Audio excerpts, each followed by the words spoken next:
Next topic हमारा है TIR, total internal reflection. जब भी कोई लाइट डेंसर मीडियम से रेयर मीडियम में जाती है, अगर वो लाइट डेंसर मीडियम में ही रिफ्लेक्ट कर जाए तो उस फेनामिना को कहते हैं TIR। बोर्ड पे देखते हैं हम। लाइक हमारे पास ये एक डेंसर मीडियम है,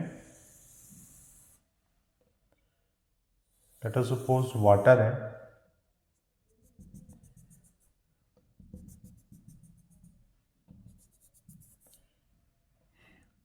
सपोज यहाँ पे कोई कॉइन है, तो इसको अगर आप यहाँ से देख रहे हैं तो ये लाइट ऐसे जाएगी बिल्कुल स्ट्रेट। फिर ये लाइट यहाँ गई, ये नॉर्मल है तो ये बेंड होगी। ये एंगल ऑफ इंसिडेंट है, ये एंगल ऑफ रिफ्लेक्टेड है। ऐसा भी हो सकता है कि ये नॉर्मल हो गया। जब ये एंगल R 90 डिग्री हो जाए तो ये रे इधर जाएगी, यानी अब आप इसको देखोगे तो ये कॉइन आपको यहाँ नज़र आएगा। यहाँ से देखोगे तो ये कॉइन आपको यहाँ पे नज़र आता।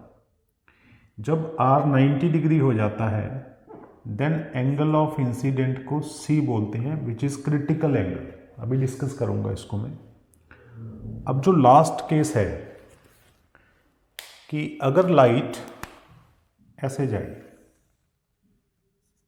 ये वही नॉर्मल है और अंदर ही बेंड हो जाए, यानी अगर आपका एंगल ऑफ इंसिडेंट क्रिटिकल से ज़्यादा हो तो ये जो R है वो ग्रेटर देन 90 डिग्री हो जाएगा। तो अब आपको ये जो कॉइन है, अगर आप पानी के अंदर हैं तो आपको बाहर नज़र आएगा। इस फेनामिना को TIR कहते हैं।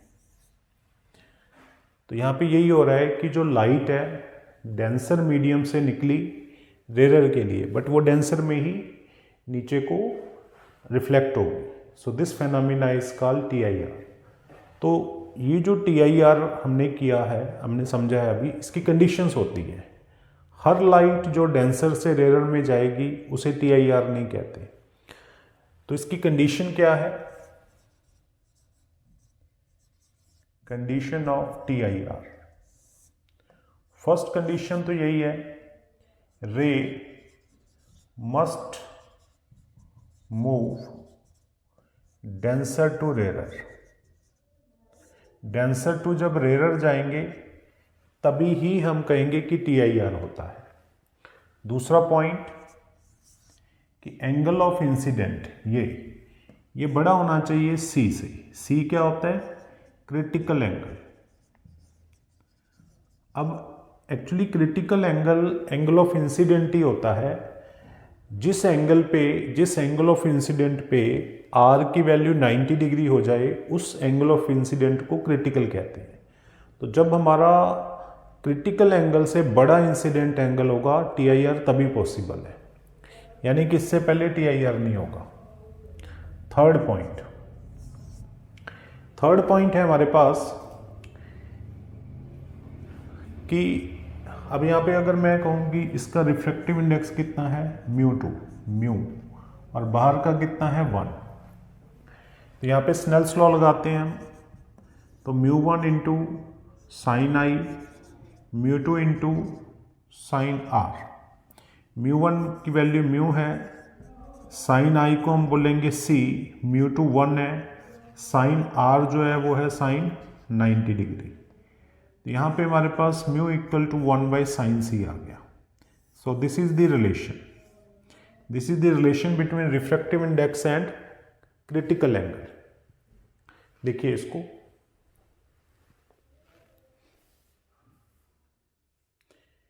तो इस रिलेशन के ऊपर क्वेश्चंस आते हैं एग्जाम के अंदर।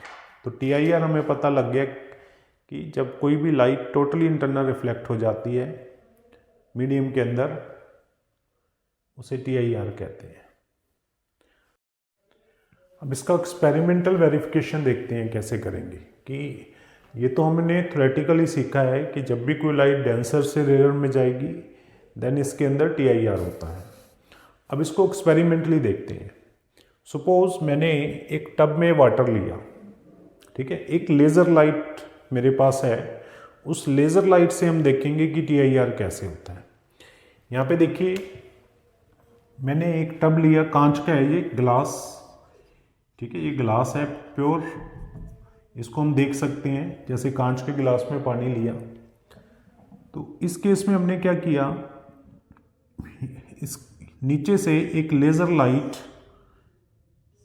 यहाँ से हमने ऑन की, तो हमने देखा कि इसके बिल्कुल नीचे इस जगह पे एक वही लेज़र लाइट का स्पॉट आया, और ऊपर हमने देखा सीलिंग पे, वहाँ पे भी स्पॉट आया। यानी जैसे ही लेज़र लाइट मैंने ऑन की तो ये जो स्पॉट है ऊपर भी दिखा, नीचे भी दिखा। तो इससे क्या पता लगता है कि जो लेज़र लाइट है पार्शली रिफ्लेक्ट होगी और पार्शली रिफ्रैक्ट होगी। तो फिर इसको थोड़ा एडजस्ट किया मैंने, एडजस्ट करके फिर से लेज़र लाइट ऑन की, तो अब यहाँ पे ये टोटली इंटरनल रिफ्लेक्ट होगी। यहाँ पे जो स्पॉट आया इसी लेज़र लाइट का, वो पहले से ज़्यादा ब्राइट आया, यानी पहले कम ब्राइट था, अब ज़्यादा ब्राइट हुआ। इसकी ब्राइटनेस अगर मैं नंबर से डिनोट करूँ 50 है, इसकी 100 है, इतना फ़र्क पड़ गया जब TIR हुआ यहाँ पे, ठीक है, समझो इस चीज़ को। अच्छा, अगर मैंने लेज़र लाइट यहाँ से लगाई होती है ऐसे, तो ये देखो बार बार इसमें TIR हो रहा है। लाइट जो है जैसे ही डेंसर टू रेयर जाने की कोशिश कर रही है, ये तो रेयर टू डेंसर आ रही है, जस्ट मैंने एक लाइट ली है, इसको नहीं कंसीडर करना। यहाँ से टोटल इंटरनल रिफ्लेक्ट नहीं हो रही, क्योंकि यहाँ से कुछ बाहर भी चली जाएगी। यहाँ पे TIR हो गया, यहाँ पे TIR हो गया, तो लाइट देखो डेंसर मीडियम से अंदर ही अंदर रिफ्लेक्ट होते जा रही है। तो ये हमारा TIR का एक्सपेरिमेंटल वेरिफिकेशन है। अब TIR से बेनिफिट क्या है, मैं अभी एप्लीकेशन तो करवाऊंगा ही। जो सबसे मेन बेनिफिट क्या होता है कि जब लाइट टोटली इंटरनल रिफ्लेक्ट करती है तो जो उसकी इंटेंसिटी होती है उसका 0%, 0.1% भी लॉस नहीं होता। जितनी लाइट की इंटेंसिटी हमें उतनी ही मिलेगी। जो भी इस लेज़र लाइट की इस केस में जो भी इंटेंसिटी थी, यहाँ पे वही इंटेंसिटी आई। यहाँ पे हम कह सकते हैं कि अगर इंटेंसिटी आई थी, कुछ बाहर चलेगी, इधर आई डैश है, तो ये I dash I dash I dash यहाँ तक आई डैश रही। यानी TIR में इंटेंसिटी का लॉस नहीं होता। इसीलिए हम TIR का इफेक्ट ऑप्टिकल फाइबर में भी यूज़ करते हैं। मतलब ऑप्टिकल फाइबर का प्रिंसिपल TIR ही है। ऑप्टिकल फाइबर में हम कम्युनिकेशन यूज़ करते हैं, तो कम्युनिकेशन जो हम बोल रहे हैं वो एंड तक वही रहता है। उसमें इंटेंसिटी ऑफ एनर्जी ख़त्म नहीं होती, ना ही रिड्यूस होती है। देखिए इसको, this is the experimental verification. अब हम TIR की एप्लीकेशन देखेंगे।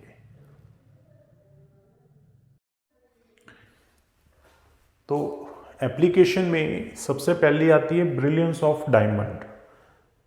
जो डायमंड होता है और जो क्रिस्टल होता है देखने में एक जैसे हैं, लेकिन डायमंड बहुत ज़्यादा कॉस्टली है as compare to crystal. Reason क्या है, डायमंड का जो रिफ्रैक्टिव इंडेक्स होता है वो है अराउंड 2.02।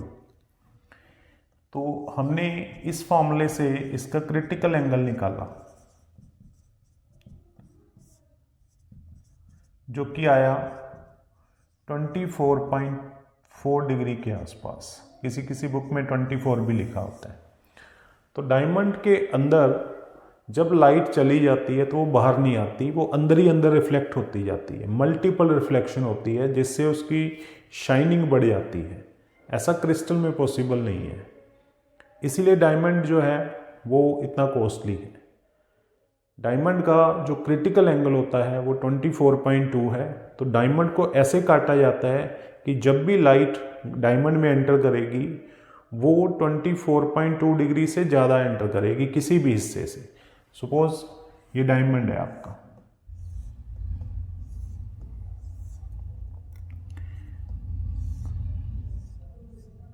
तो तो चाहे लाइट यहाँ से एंटर करे, चाहे यहाँ से, कहीं से भी एंटर करे, वो 24.4 डिग्री से ज़्यादा एंगल पे जाएगी। ये डायमंड काटने वाले जो होते हैं उसको ऐसे ही काटते हैं, उनको पता होता है कि 24.4 डिग्री से इसका क्रिटिकल एंगल है, इंसिडेंट लाइट किसी भी कोने से जाए इससे ज़्यादा जाए, क्योंकि ये कंडीशन है हमारी TIR की कि अगर एंगल ऑफ इंसिडेंट क्रिटिकल से ज़्यादा होगा तो लाइट इंटरनली बेंड होती जाएगी डायमंड के अंदर। ठीक है, this is the example of TIR, मतलब डायमंड में हम TIR का कंसेप्ट यूज करते हैं। सेकंड हमारे पास होता है Miraj effect.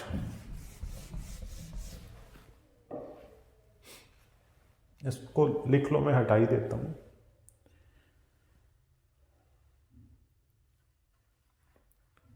Second example is Miraj.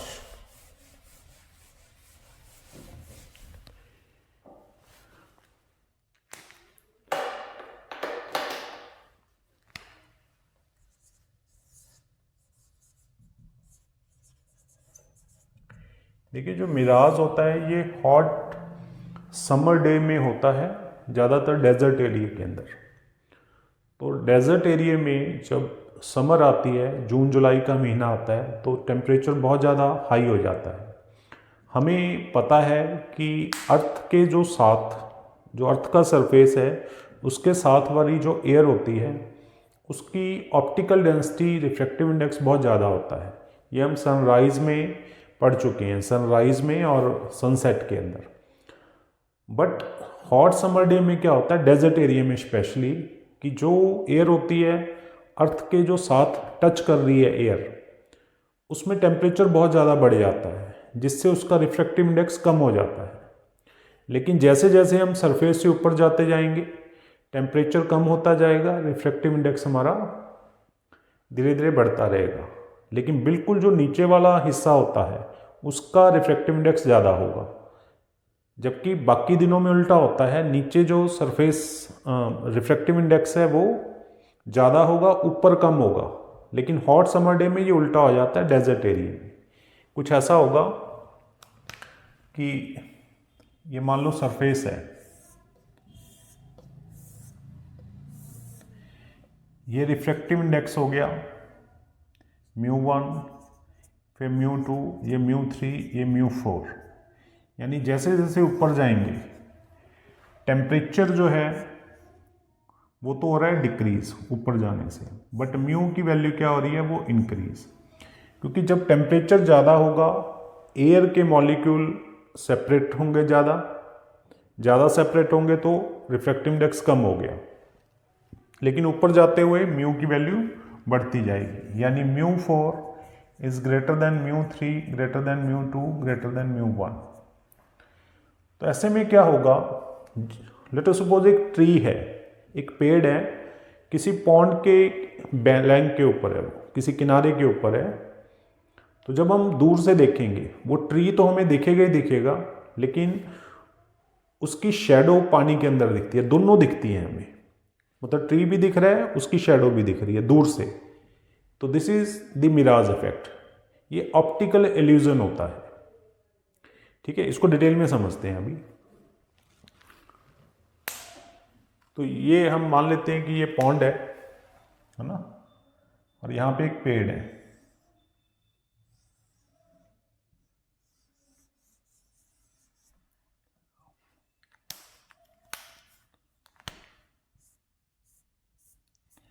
तो यहां से रेज आएंगी सन से, तो पहले वो यहां पे आएगी, यहाँ पे बेंड हो जाएगी, क्योंकि ये ऐसा हो रहा है कि डेंसर टू रेरर आ रहे हैं।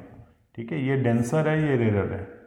तो हमें पता है कि जब हम डेंसर टू रेरर जाते हैं तो अवे हो जाती है रे। तो अगर ये नॉर्मल है तो ये इससे अवे हो जाएगी, इस साइड हो जाएगी, इसको इधर जाना था फिर और इधर हो जाएगी, और यहाँ पे आके बिल्कुल ही पूरा बेंड हो जाएगी, यानी ये ऐसे हो जाएगी रे। तो अगर आप यहाँ खड़े हैं तो आपको ये जो पेड़ है ये ऐसे दिखाई देगा उल्टा,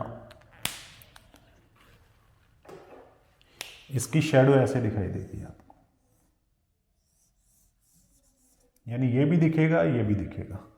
अगर आप यहाँ खड़े हैं आपको वो भी दिख रहा है और ये भी दिख रहा है, दोनों इकट्ठे देखेंगे तो ये प्रैक्टिकली इल्यूजन हो जाता है, ऑप्टिकली इल्यूजन हो जाता है। This is totally depend upon TIR, इसका प्रिंसिपल TIR है।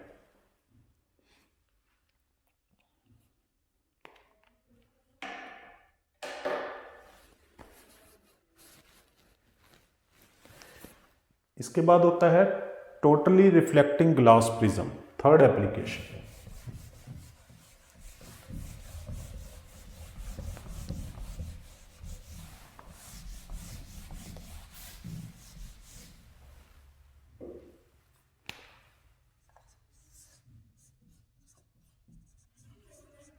Totally reflecting glass prism.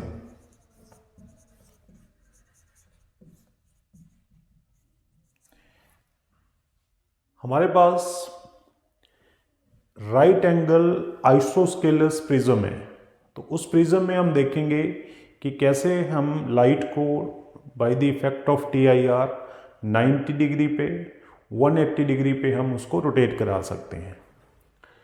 जैसे ये हमारे पास एक राइट एंगल आइसोस्केलस प्रिज्म है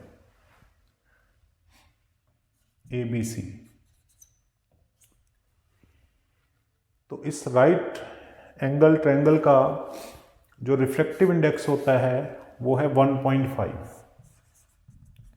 तो यहाँ से इसका क्रिटिकल एंगल आ जाएगा 42 डिग्री, ये फिक्स है। तो अगर कोई लाइट ऐसे जा रही है, सपोज ये ऑब्जेक्ट है एक AB, ये लाइट ऐसे गई, ये हमारा नॉर्मल है, ये हमारा एंगल ऑफ इंसिडेंट है, ये भी एंगल ऑफ इंसिडेंट है। तो इंसिडेंट एंगल यहाँ पे है 45 डिग्री का, जो कि 42 से ज़्यादा है। तो इसका मतलब ये टोटली इंटरनल रिफ्लेक्ट हो जाएगी नीचे को, ये भी नीचे को रिफ्लेक्ट हो जाएगी। तो ये वाला जो हमारा ऑब्जेक्ट है हमें यहाँ पे दिखेगा A', B'। आप देखोगे कि इसका और इसका जो एंगल है वो 90 डिग्री है। तो ये जो रे है वो 90 डिग्री बेंड होगी। अब इसको हम ऐसे भी कर सकते हैं,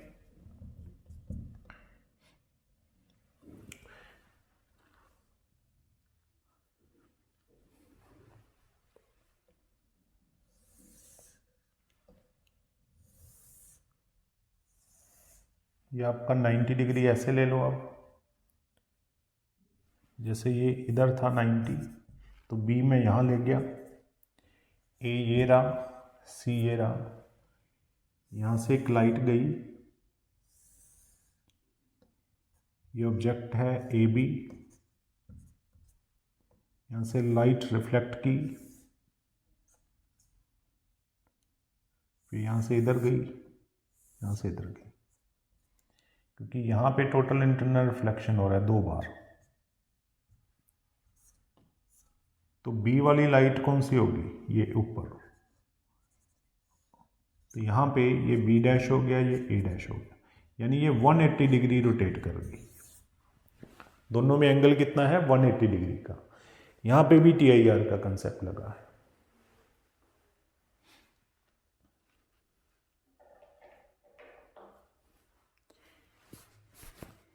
इसको हम ऐसे भी कर सकते हैं। तो अब मैं 90 डिग्री ये एंगल ले रहा हूँ, सपोज ये A है, B है, C है, यहाँ से लाइट्स आई, मान लो ये हमारा कोई ऑब्जेक्ट है AB, तो ये यहाँ से TIR हो गया इसका।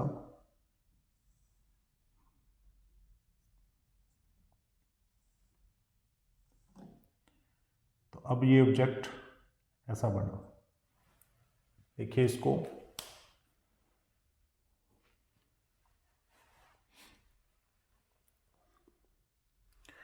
तो ये जो हमारा A है ये यहाँ शो हो गया, A' लिख दो इसको, ये B यहाँ शो हो गया। तो आप इनमें एंगल देखोगे कितना आया, ये भी देखो, यहाँ पे ये बेंडिंग शो कर रहा है।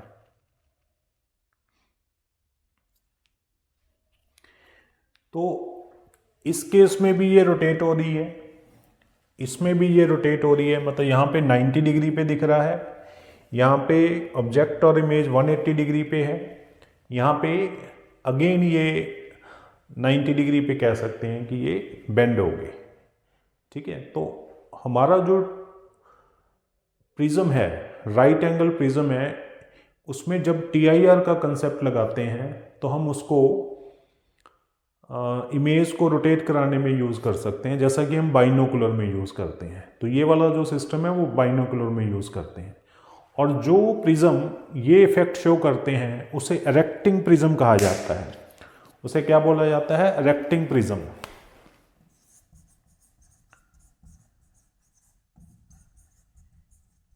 तो ये तीनों प्रिज्म ही आपके इरेक्टिंग है, क्योंकि ये तीनों में TIR यूज हो रहा है। देखिए इसको,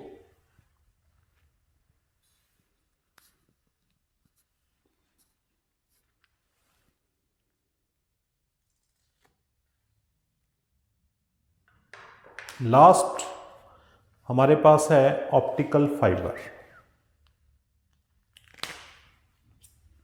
फोर्थ इसकी एप्लीकेशन है ऑप्टिकल फाइबर।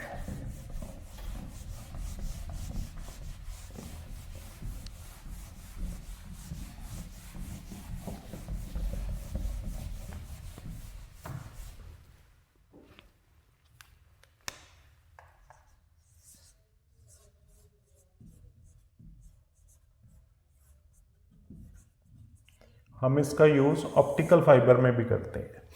अब देखो ऑप्टिकल फाइबर क्या होता है। ऑप्टिकल फाइबर में एक बहुत ही इंपॉर्टेंट ग्लास होता है जिससे कोर बनती है। कोर के अराउंड इसकी कोटिंग, इसके चारों तरफ इसको कवर किया जाता है क्लैडिंग से। इसे क्लैडिंग कहा जाता है। और क्लैडिंग के चारों तरफ ये बफर कोटिंग होती है। इसे कहते हैं बफर कोटिंग।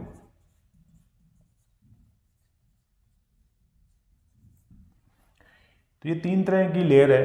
अगर आपने ऑप्टिकल फाइबर देखा हो, इंटरनेट की वायर वगैरह, तो उसमें सबसे पहले एक वायर होती है बिल्कुल अंदर, जो कि ग्लास की, कई बार ग्लास की बनी होती है। वो बहुत ही इंपॉर्टेंट ग्लास होता है ये।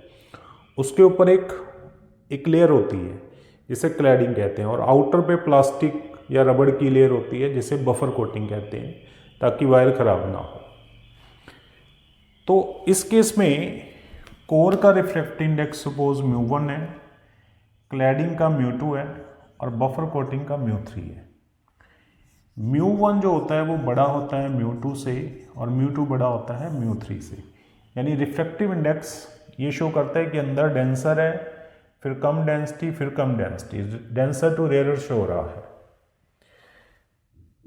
ऑप्टिकल फाइबर के अंदर जब हम सिग्नल को डालेंगे, यहाँ से ऐसे डाला, तो एक बार इस पॉइंट पे रिफ्रैक्शन हो जाएगी, क्योंकि लाइट जब भी रेयर मीडियम से डेंसर में एंटर करती है तो रिफ्रैक्शन होता है। तो सपोज यहाँ पे रिफ्रैक्शन हो गया,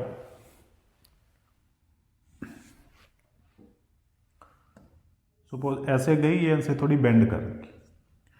अब इस पॉइंट पे देखो, अब क्योंकि इसके चारों तरफ क्या है, क्लैडिंग है, ये क्लैडिंग कवर होती है पूरी। ये दिखाने के लिए मैंने थोड़ी पीछे लगाई है, अदरवाइज पूरी क्लैडिंग, ये वाला जो हिस्सा है यहाँ पे होगा और ये यहाँ पे होगा, तीनों इकट्ठे चलेंगे। तो जब सिग्नल यहाँ पे है, आप कंफ्यूज ना हो, मैं बता ही देता हूँ एक बार, इसको आगे तक ही ले जाता हूँ।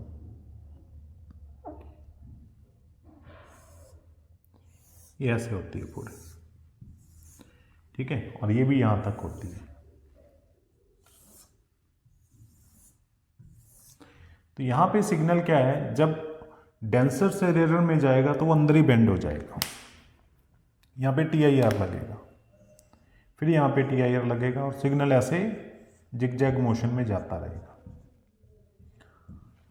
लेकिन कंडीशन ये है कि फर्स्ट टाइम जब वो यहाँ पे था, तो ये जो एंगल है एंगल ऑफ इंसिडेंट वो क्रिटिकल से बड़ा होना चाहिए। मतलब कोर का जो भी क्रिटिकल एंगल होगा वो मटेरियल पे डिपेंड करता है, क्योंकि मटेरियल टू मटेरियल म्यू अलग होगा, म्यू अलग होगा तो क्रिटिकल एंगल भी अलग होगा। तो एक बार वो क्रिटिकल एंगल से ज़्यादा पे एंटर कर गई तो फिर वो एंड तक जिगजैग मोशन में जाती रहेगी, हमारा सिग्नल जाता रहेगा। हम ऑप्टिकल फाइबर में ये यूज़ क्यों करते हैं, क्योंकि ऑप्टिकल फाइबर में TIR यूज़ हो रहा है, टोटल इंटरनल रिफ्लेक्शन। तो जो सिग्नल हमने शुरू में भेज दिया वो लॉस तो हो नहीं रहा रास्ते में, तो एंड पे भी हमें वही सिग्नल मिल जाता है। तो हम इसको कम्युनिकेशन में यूज़ करते हैं। ऑप्टिकल फाइबर का हम यूज़ करते हैं एंडोस्कोपी में, हमारी इंटेस्टाइन या पेट जो इतना भी उसकी मेडिकल पर्पज़ में यूज़ होता है ये, तो अंदर देखने के लिए हम वायर भेजते हैं, एक ऑप्टिकल वायर जिसमें TIR लगता है। कम्युनिकेशन में हम सबको पता है। तो रिफ्रैक्टिव इंडेक्स को भी निकालने के लिए हम ऑप्टिकल फाइबर का यूज़ करते हैं। कई जगह पे ऑप्टिकल फाइबर का यूज़ होता है, तो वो यूज़ कभी नहीं पूछेंगे आपको, जस्ट इसका प्रिंसिपल याद रखना है कि ऑप्टिकल फाइबर का जो प्रिंसिपल है वो TIR है। देखिए इसको, लिक्विड का रिफ्रैक्टिव इंडेक्स निकालने के लिए हम ऑप्टिकल फाइबर का यूज़ करते हैं। हार्ट के अंदर जो ब्लड होता है, हार्ट के अंदर जो ब्लड है उसको एक डिवाइस होती है सेंसर, फोटोइलेक्ट्रिक सेंसर, उसके अंदर भी हम ऑप्टिकल फाइबर का यूज़ करते हैं।